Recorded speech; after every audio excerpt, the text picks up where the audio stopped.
Assalamualaikum warahmatullahi wabarakatuh. Alhamdulillahirabbil alamin. Asyhadu an la ilaha illallah wa asyhadu anna Muhammadar Rasulullah. Rabbi shrah li sadri wa yassir li amri wahlul 'uqdatam min lisani yafqahu qawli. Amma ba'du. Yang terhormat Bapak Kepala Madrasah, yang terhormat Ibu KTU, yang saya hormati Bapak Ibu Guru Pegawai Manfaat Bantul, serta anak-anakku, siswa-siswi Manfaat Bantul, khususnya siswa baru tahun pelajaran 2020-2021. Yang pertama, marilah kita panjatkan puji syukur kehadirat Allah Subhanahu wa Ta'ala, di mana pada kesempatan pagi siang hari ini kita masih bisa berkumpul di tempat ini, tak kurang suatu apapun untuk melaksanakan kegiatan matsama. Selawat serta salam kita panjatkan kehadirat Nabi Agung Muhammad Sallallahu Alaihi Wasallam. Semoga kita semua insya Allah mendapat syafaatnya di yaumul akhir nanti. Pada kesempatan kali ini saya akan menyampaikan materi tentang prestasi diri dan ekstrakurikuler, khususnya yang ada di MAN 4 Bantul.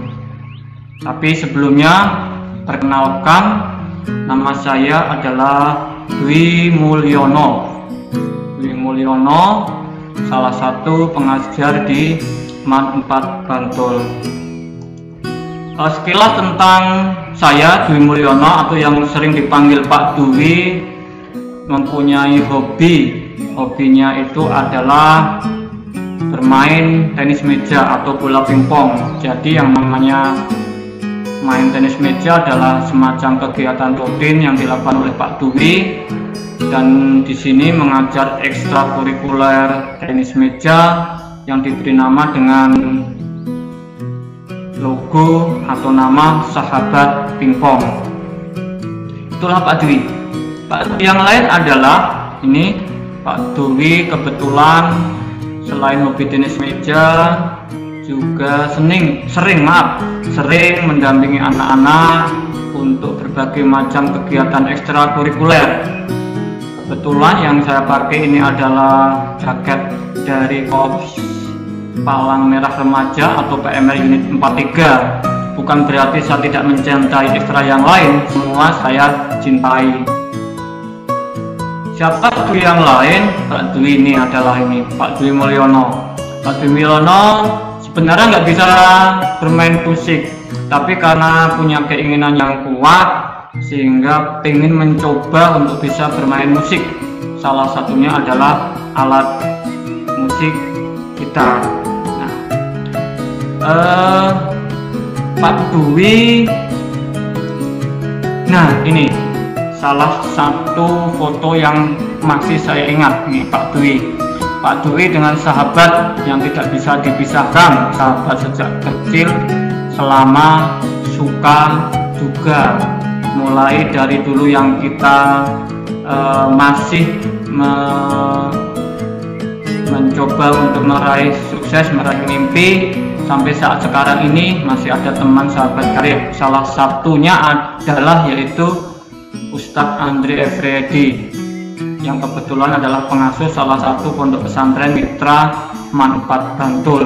Akan tetapi Bapak Ibu guru dan pegawai yang lain juga menjadi sahabat Pak Dwi. Cuma yang bisa diajak untuk berguru bercanda, yang sering diledeki adalah Ustadz Andre. Perkenalkan untuk keluarga Pak Dwi, istri 1, ada 2 putra. Kebetulan yang kedua putra tersebut berjenis kelamin laki-laki. Jadi 2 putra Pak Dwi adalah cowok semua. Yang satu kelas 1 SMP, yang satu lagi kelas 4 sekolah dasar. Nah, itu demikian perkenalan secara singkat diri saya, Pak Dwi Mulyono. Nanti kita bisa berkenalan lebih lanjut ketika anak-anakku semua ikut ekstra pingpong, anak-anakku semua bertatap muka dengan Pak Dwi ketika pembelajaran di dalam kelas. Pak Dwi tadi di depan sudah menyampaikan, saya akan menyampaikan tentang prestasi diri dan ekstrakurikuler. Maka yang perlu akan saya kupas adalah prestasi. Apa itu prestasi? Saya yakin anak-anakku semua sudah mempunyai pemikiran sendiri apa yang dimaksud dengan prestasi. Tapi mohon maaf, izinkan Pak Dwi untuk menyampaikan apa itu prestasi. Prestasi ialah apa yang dimiliki seseorang setelah melatih kemampuan yang dimilikinya.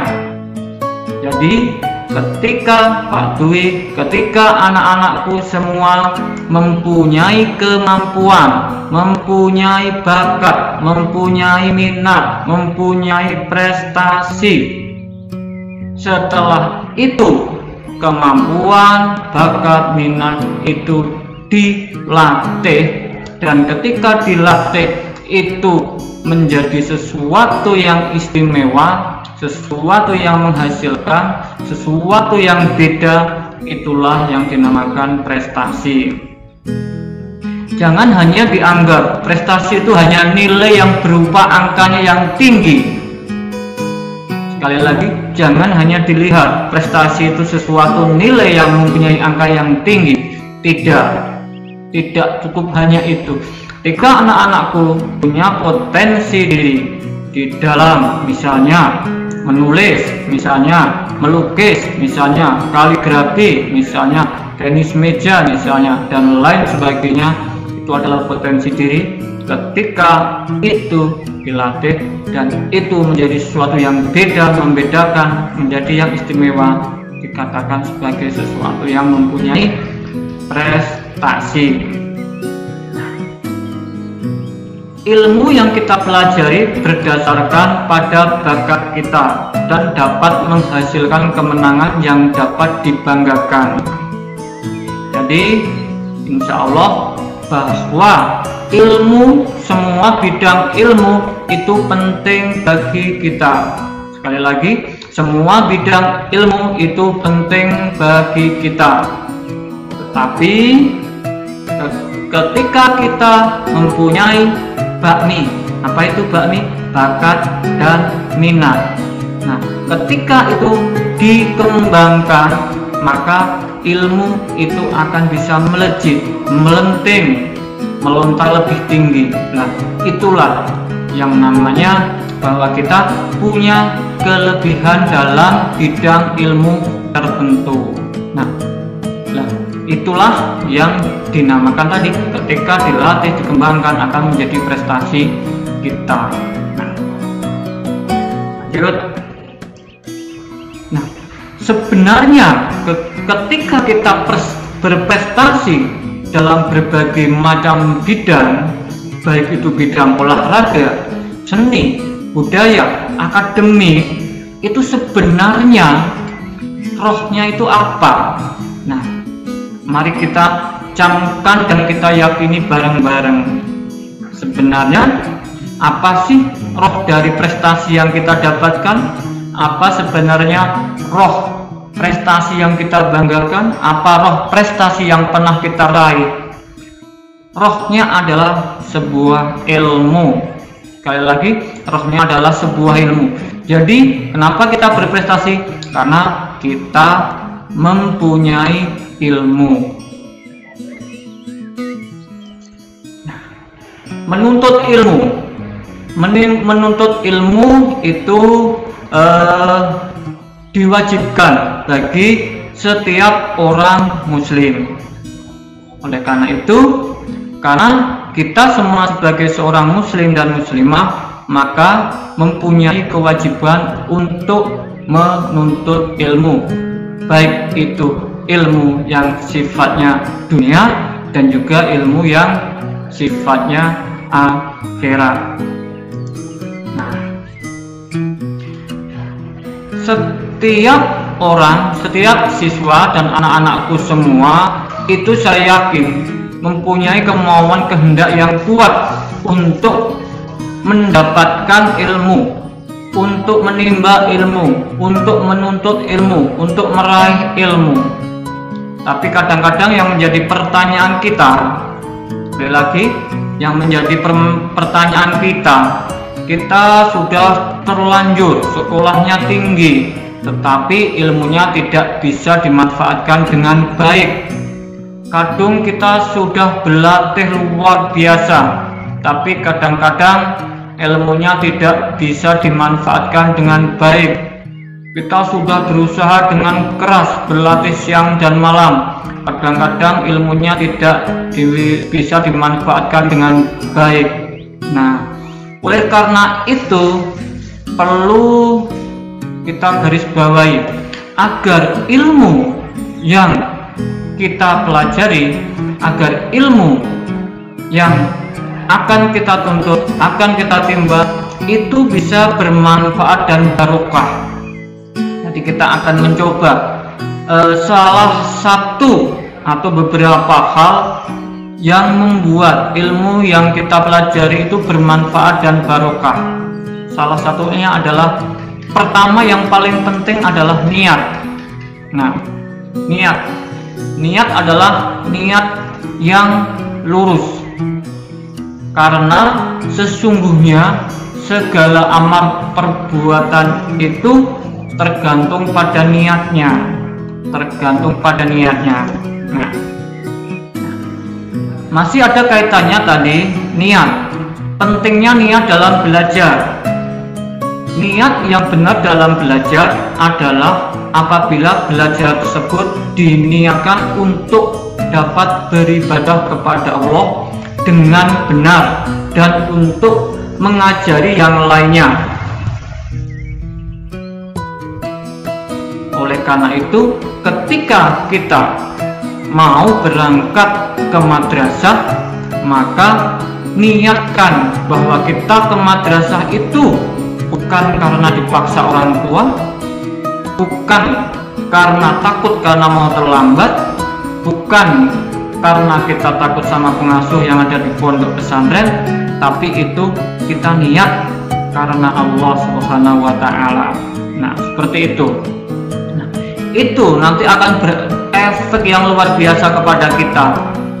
Ketika kita sudah sekolah dari berapa ya? Dari mulai S3 mungkin, SD, SMP, SMA, itu sekolah yang luar biasa, sudah tinggi sekali. Tapi kadang-kadang ketika sudah lulus dari SD, SMP, SMA, bahkan sudah kuliah di perguruan tinggi, strata 1, strata 2, tapi kadang-kadang kita mengeluh, kenapa ya sekolah tinggi-tinggi kok saya masih belum bisa bekerja? Kenapa sekolah tinggi-tinggi saya mencari pekerjaan di instansi satu dengan yang lain kok ditolak ya? Seperti itu. Maka mohon mulai saat sekarang ini agar ilmunya itu bermanfaat dan barokah. Ketika kita menuntut ilmunya itu bisa berguna di kemudian hari, tidak muspro dan lain sebagainya, maka niatkan itu beribadah kepada Allah. Insya Allah nanti ketika kita lulus dari SMA atau madrasah aliyah, lulus dari perguruan tinggi, ilmu itu bisa barokah dan bermanfaat. Kalau dalam bahasa Jawa, setelah kuliah selesai kita langsung bekerja. Nah, bekerja itu adalah ilmu yang tadi barokah dan bermanfaat. Maka niatkan untuk belajar, niatkan untuk berlatih dalam kegiatan ekstrakurikuler, niatkan belajar untuk mengikuti lomba tertentu, niatkan berlatih untuk mengikuti lomba olahraga dan lain sebagainya, adalah niat yang lurus, ikhlas karena beribadah pada Allah.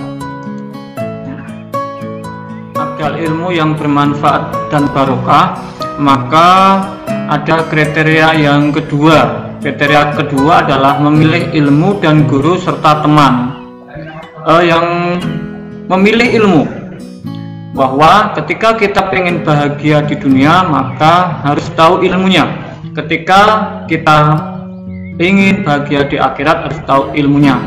Tapi yang penting untuk anak-anakku semua, pilihlah ilmu-ilmu yang baik, ilmu-ilmu yang bermanfaat, sehingga ketika kita menuntut ilmu, meraih ilmu yang dalam kategori baik dan bermanfaat, maka itu akan menjadi kebarokahan bagi kita. Yang berikutnya adalah memilih guru. Nah, pilihlah guru yang baik, yang mampu untuk membimbing, mengajari kita. Di madrasah ini, yaitu di Manfaat Bantul, perlu dicatat oleh anak-anakku semua, kita adalah lingkungan keluarga besar Manfaat Bantul. Oleh karena itu, di sini selain ada guru-guru yang mengajar di dalam kelas, juga ada pegawai dan juga ada pesuruh, yang itu merupakan keluarga besar Manfaat Bantul. Mereka adalah yang membantu anak-anakku semua, yang melayani anak-anakku semua, yang membuat anak-anakku semua bisa belajar dengan baik di madrasah. Oleh karena itu, baik itu guru yang mengajar di dalam kelas secara formal ataupun guru dan pegawai yang ada di luar kelas, tetap harus kita hormati. Mereka adalah guru-guru yang baik untuk kita. Yang berikutnya adalah menghormati ilmu dan guru.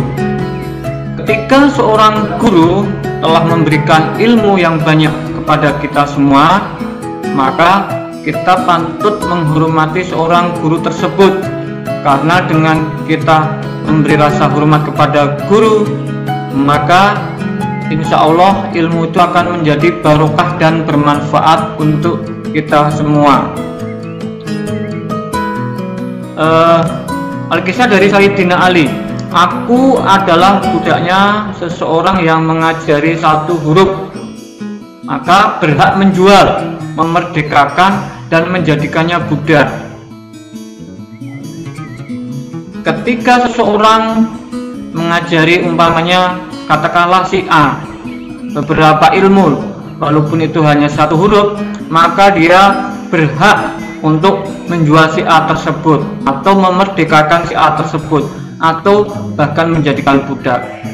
Tetapi karena kita lingkungannya madrasah, maka insya Allah Bapak Ibu guru memberi transfer ilmu kepada anak-anakku semua adalah tujuannya adalah mendidik. Mereka ikhlas memberi ilmu kepada anak-anakku semua. Oleh karena itu, agar ilmu yang diberikan oleh Bapak Ibu guru dan pegawai yang ada di Manfaat Bantul itu bermanfaat untuk anak-anakku semua, maka minta hormatilah guru-guru kalian. Guru kalian baik itu yang ada di madrasah, guru kalian yang ada di pondok, dan guru kalian yang ada di rumah, termasuk orang tua. Yang berikutnya adalah memilih teman yang berkarakter. Ketika anak-anakku memilih teman yang berkarakter baik, insya Allah anak-anakku dalam kumpulan komunitas yang baik. Maka ketika dalam komunitas dan kumpulan yang baik, mereka saling belajar bersama, saling mengajari bersama, saling thalibul ilmi dalam hal-hal yang baik, maka insya Allah ilmu yang didapatkan tersebut menjadi ilmu yang bermanfaat dan barokah. Nah, sekali lagi kami sampaikan, pandai-pandailah untuk memilih dan memilah teman. Insya Allah ketika kita bergaul dengan orang-orang yang baik, kita akan menjadi baik. Bergaul dengan orang-orang yang sulih, kita juga akan menjadi sulih. Pak Dwi akan menampilkan satu cuplikan video. Mari kita cermati bersama. Videonya adalah sebagai berikut.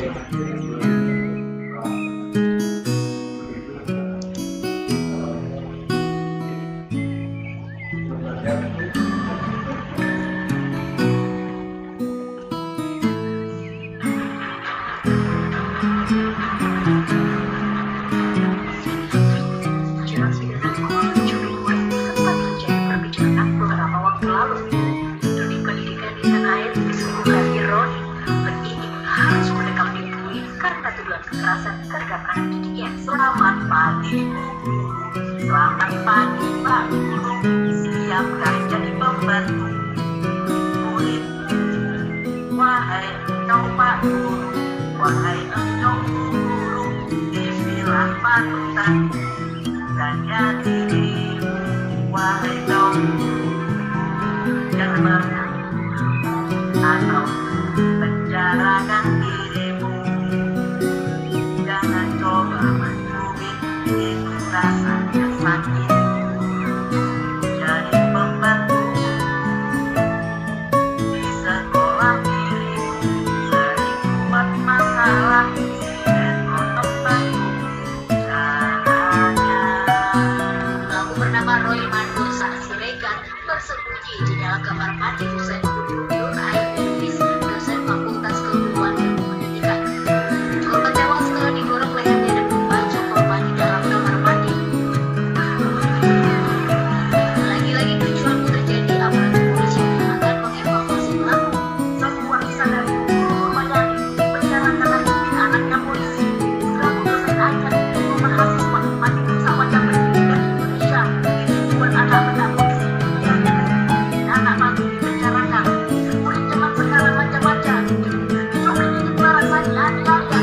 Zaman sekolah dipukul penggaris udara yang sangat untuk marah dapat polisi marah. Waktu dulu datang ke ucapkan terima kasih untuk sekarang dapat tentang bawa polisi. Di sekolah dirimu sering buat masalah. Sinetron pembantu caranya. Wahai kau jangan berkata atau penjarakan dirimu. Jangan coba mencubit, itu rasanya sakit. Jadi pembantu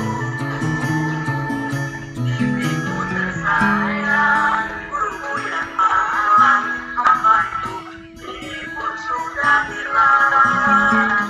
Guru cuma bekerja, aku yang membayarnya.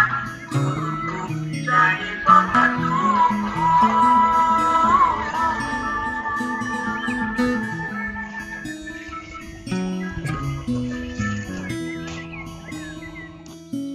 Semua berdasarkan video yang telah kita lihat bersama tadi, bisa diambil hikmahnya bahwa kita ketika belajar di madrasah atau belajar di sekolah harus bisa menempatkan siapa itu sebagai siswa atau peserta didik dengan membedakan beliau yang mengajari kita, memberi ilmu kita adalah seorang guru.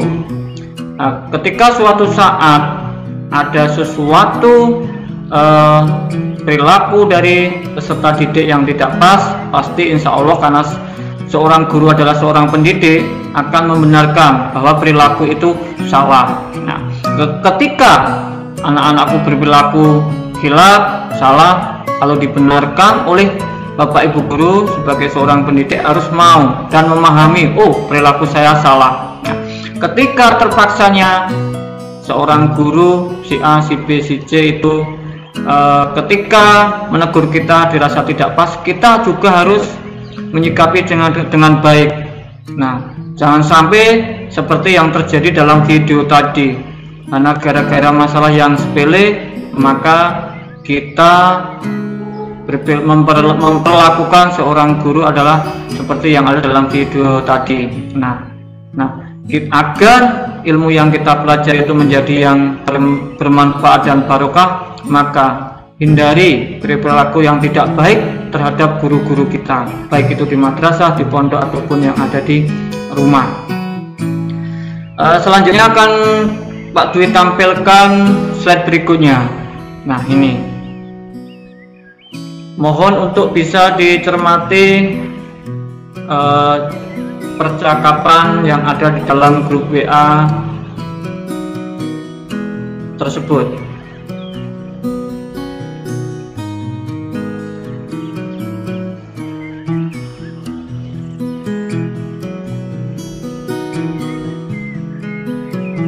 Silahkan anak-anakku semua untuk dicermati. Sekarang pertanyaannya, Siapakah nama murid tersebut? Siapakah nama murid tersebut? Bisa dituliskan di buku tugasnya masing-masing. Saya tunggu kurang lebih 30 detik.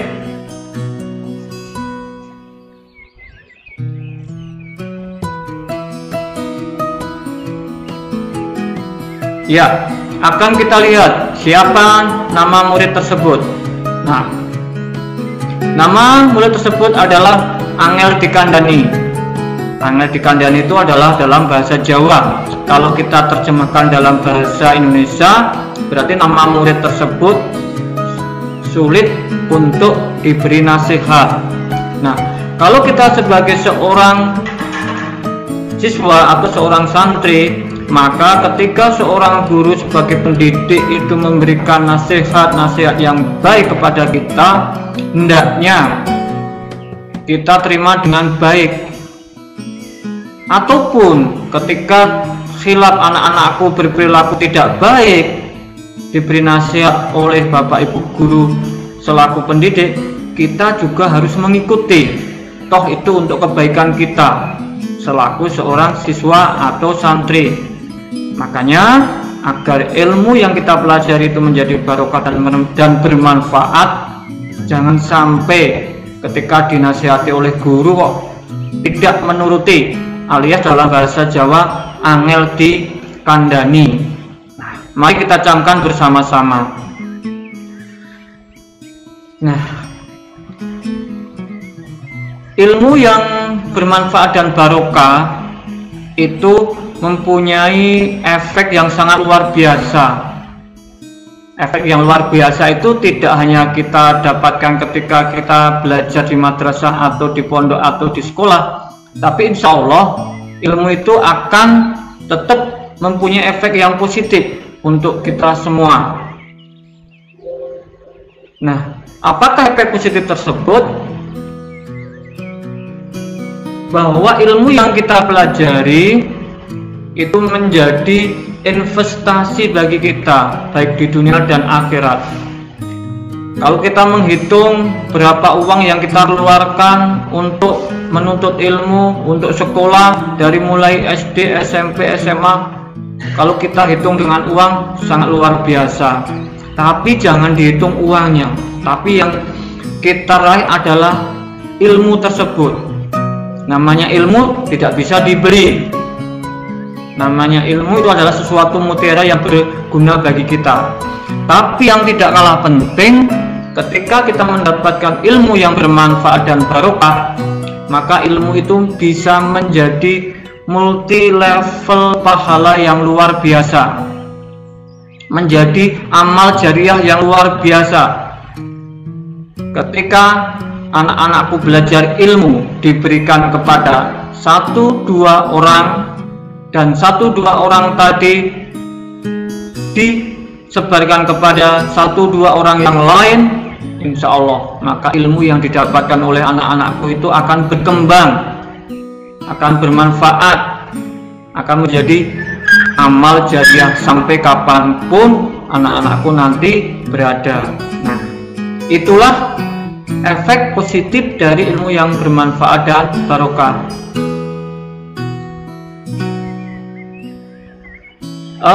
Efek positif yang lain adalah menurut hadis riwayat Muslim, barang siapa berjalan untuk menuntut ilmu, maka Allah akan memudahkan baginya jalan ke surga.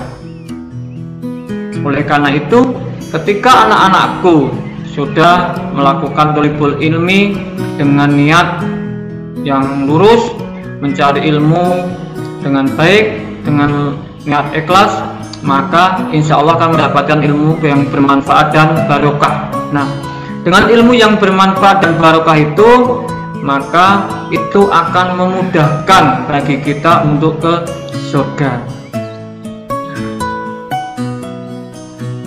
Yang pertama sudah kami sampaikan tentang prestasi diri. Berikutnya akan kami sampaikan tentang ekstrakurikuler.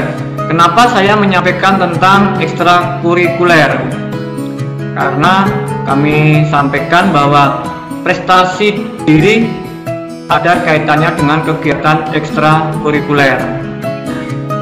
Apa itu ekstrakurikuler?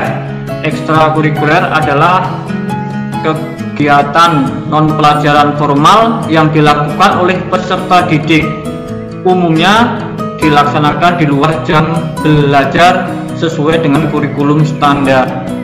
Nah, ketika anak-anakku belajar di dalam ruang kelas yang terjadwal, itu namanya mengikuti kegiatan kurikuler. Tetapi ketika anak-anakku belajar setelah kegiatan kurikuler, maka melakukan kegiatan ekstrakurikuler. Nah, seperti itu. Sekarang saya sampaikan untuk kegiatan ekstrakurikuler. Jadi dalam kegiatan ekstrakurikuler itu sebenarnya apa? Kalau anak-anakku nanti mempunyai potensi, mempunyai bakat minat, maka perlu disalurkan. Nah, biasanya proses menyalurkannya adalah melalui kegiatan ekstrakurikuler. Nah, sebenarnya kegiatan ekstrakurikuler adalah sebagai salah satu wahana juga. Untuk apa? Untuk menuntut ilmu, untuk mencari ilmu, untuk menimba ilmu. Jadi kalau anak-anakku belajar di dalam kelas, itu juga menuntut ilmu. Belajar di luar kelas atau ekstrakurikuler juga menuntut ilmu. Nah, itu pastikan keduanya adalah sama. Belajar dalam kelas menuntut ilmu, belajar di luar kelas atau ekstrakurikuler juga menuntut ilmu. Pak Dwi akan menyampaikan beberapa ekstrakurikuler yang ada di Manfaat Bantul. Yang pertama adalah pramuka. Pramuka merupakan ekstrakurikuler wajib bagi anak-anakku dari kelas 10, kelas 11 dan kelas 12. Nah, walaupun pelaksanaannya untuk ekstrakurikuler kelas 10, 11 dan kelas 12 agak berbeda. Untuk ekstrakurikuler kelas 10, anak-anakku nanti akan bertemu dengan pembina pramuka dan kakak-kakak Dewan Ambalan di kegiatan pangkalan sore hari insya Allah setiap hari Jumat. Untuk kelas 11 dan 12 nanti kegiatan kepramukaan menyesuaikan. Nah, ekstrakurikuler yang lain yang ada di Manfaat Bantul yaitu tentang LKTI. LKTI itu biasanya di Manfaat Bantul yang mengomandoi yaitu BRC, Brilliant Research Club. Nah, di sana nanti anak-anakku bisa berpotensi untuk bisa mengembangkan lomba karya tulis ilmiah. Kebetulan yang kami pasang dalam gambar ini adalah mereka berprestasi dalam lomba karya tulis ilmiah yang diselenggarakan oleh Universitas Gadjah Mada. Ekstrakurikuler yang lain adalah mekatronika dan robotik. Nah, ini salah satu karyanya adalah membuat tongkat untuk orang buta. Orang buta bisa berjalan dengan baik menggunakan tongkat hasil karya dari teman-teman kalian dari ekstrakurikuler mekatronika dan robotik. Ekstrakurikuler yang lain adalah Palang Merah Remaja atau PMR unit 43 yang ada di Manfaat Bantul. Nah, kebetulan ini sedang membantu kegiatan kepramukaan. Berikutnya ada ekstrakurikuler tenis meja. Kami sampaikan Mas Fahrudin dalam gambar tersebut dan juga Mbak Nasra pernah menjadi juara 3 nasional dalam rangka OOSN di tingkat nasional. Selanjutnya ada ekstrakurikuler Ladro dan ada ekstrakurikuler Home Industri. Nah, ini adalah beberapa ekstrakurikuler yang ada di Manfaat Bantul.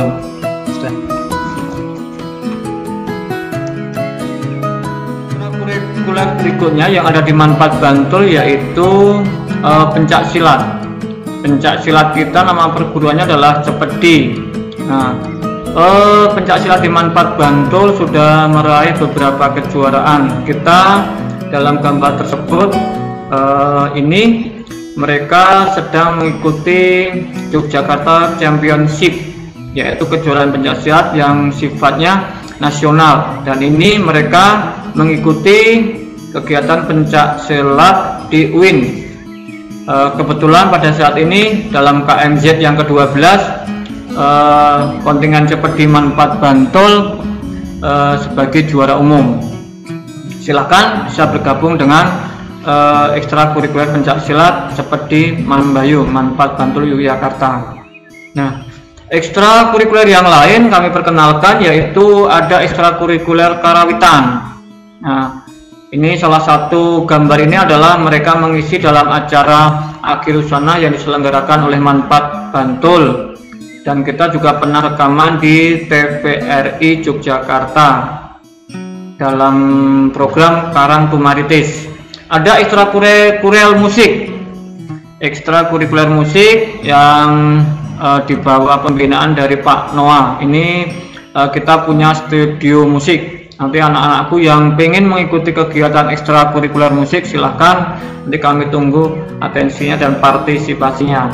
Nah, selain ekstra, kita juga ada prestasi kita luar biasa. Ini yang kami tampilkan, kami cuplik hanya 2 gambar, yaitu prestasi dalam lomba sesorah tingkat kabupaten, dan dia maju ke tingkat provinsi.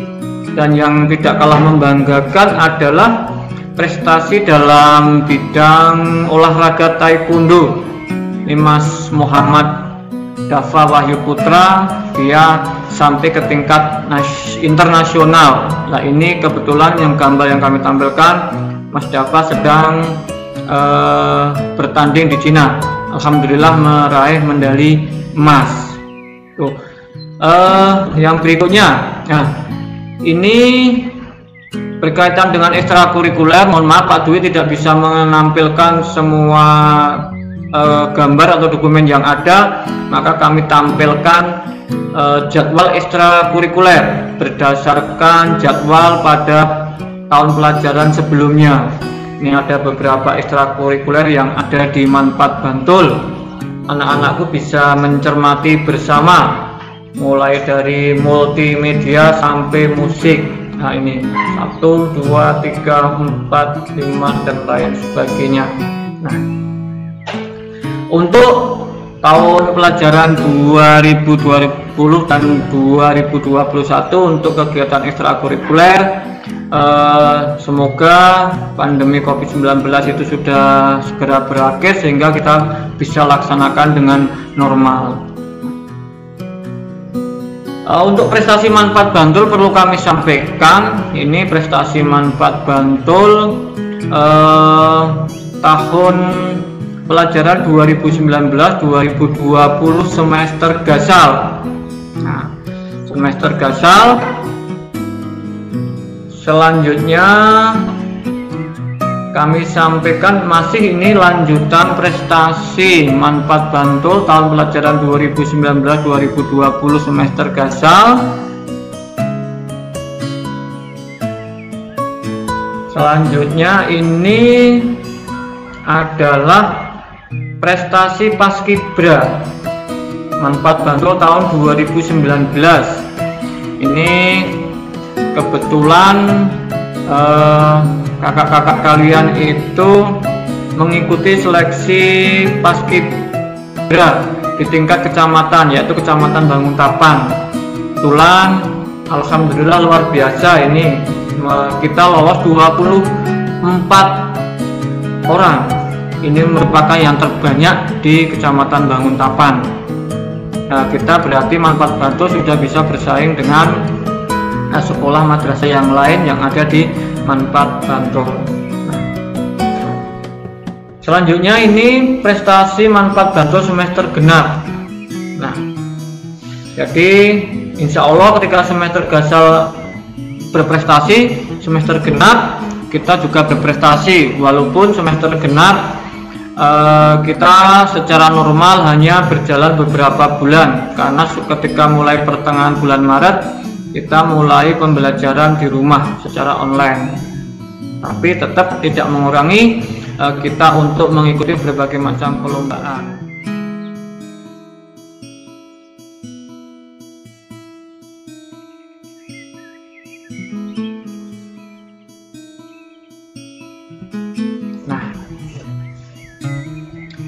Saya kira beberapa hal tentang kegiatan prestasi diri dan juga kegiatan ekstrakurikuler sudah Pak Dwi sampaikan dari awal sampai akhir. Maka untuk mengetahui pemahaman anak-anakku semua tentang materi yang telah kami sampaikan, maka anak-anakku semua silahkan untuk mencermati pertanyaan sebagai berikut. Silahkan pertanyaannya untuk ditulis, dicermati, selanjutnya dijawab dalam lembar kerja yang sudah ditentukan. Monggo dipersilahkan.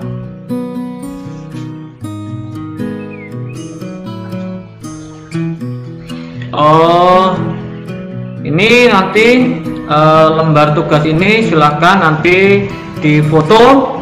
Maaf, pertanyaan itu nanti dijawab dalam lembar tugas yang sudah ditetapkan, langsung difoto, dikirim melalui WA grup Matsama Man 4 Bantul. Saya kira dari Pak Dwi seperti itu. Jika ada sesuatu yang perlu ditanyakan, silahkan nomor handphone Pak Dwi untuk dicatat. Nomor handphone Pak Dwi adalah 0815 793 5660. Demikian yang bisa kami sampaikan. Pak Dwi tutup dengan pantun. Soto babat sambal terasi, anak-anakku hebat dan berprestasi. Amin amin ya robbal alamin. Wassalamualaikum warahmatullahi wabarakatuh.